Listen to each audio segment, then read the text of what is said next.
నా endoscopy list start అవుతుందండి. ఇవాళ నాకు 4 కేసెస్ ఉన్నాయి. అందులో 3 పాలిప్ కేసెస్. పాలిప్స్ అంటే చిన్న మష్రూమ్స్ లాగా పెరుగుతాయి మీ ఇంటెస్టైన్స్లో కానీ లేదంటే మీ స్టమక్లో కానీ. పాలిప్స్ని వదిలేస్తే అవి క్యాన్సర్గా చేంజ్ అయ్యే ఛాన్స్ ఉంటుంది.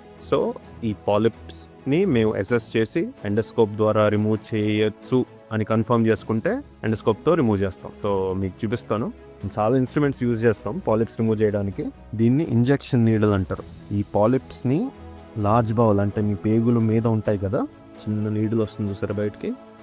సో దాని కింద ఫ్లూయిడ్ ఇంజెక్ట్ చేసి పాలిప్ని పైకి లేపుతాం. పైకి లేపిన తర్వాత చాలా డివైసెస్ ఉంటాయి, బట్ ఇది స్నేర్ అంటారు దీన్ని. ఈ స్నేర్ డిఫరెంట్ సైజెస్లో వస్తుంది.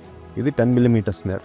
మీకు చూపిస్తాను చూడండి ఎడ్జ్ ఇక్కడ. సో ఆ పాలిప్ చుట్టూ ఈ స్నేర్ని పెట్టి మనం ఇట్లా క్లోజ్ చేస్తే కట్ అవుతుంది. సో ఈ కట్ చేయడం అనేది మనం హీట్ యూజ్ చేసి కరెంట్ యూజ్ చేసి చేయొచ్చు, అవి లేకుండా కూడా చేయొచ్చు.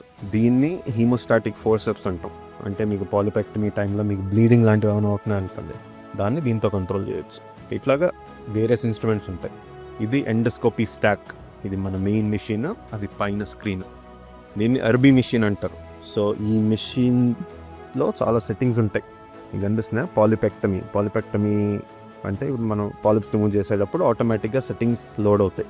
అది మీకు ఎక్కడైతే చేస్తున్నామో దాన్ని బట్టి, స్టమక్ కానీ, లెఫ్ట్ కోలాన్ కానీ, రైట్ కోలాన్ కానీ. హీమోస్టేసిస్ అంటే మనం బ్లీడింగ్ కంట్రోల్ చేయడానికి ఈ సెట్టింగ్స్ని కన్ఫర్మ్ చేస్తాం.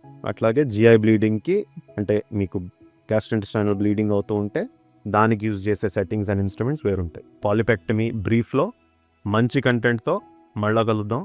ఎప్పటిదాకా సబ్స్క్రైబ్ చేయకపోతే ముందు అర్జెంటుగా సబ్స్క్రైబ్ బటన్ నొక్కండి. హెల్త్ జాగ్రత్త, మళ్ళా కలుద్దాం.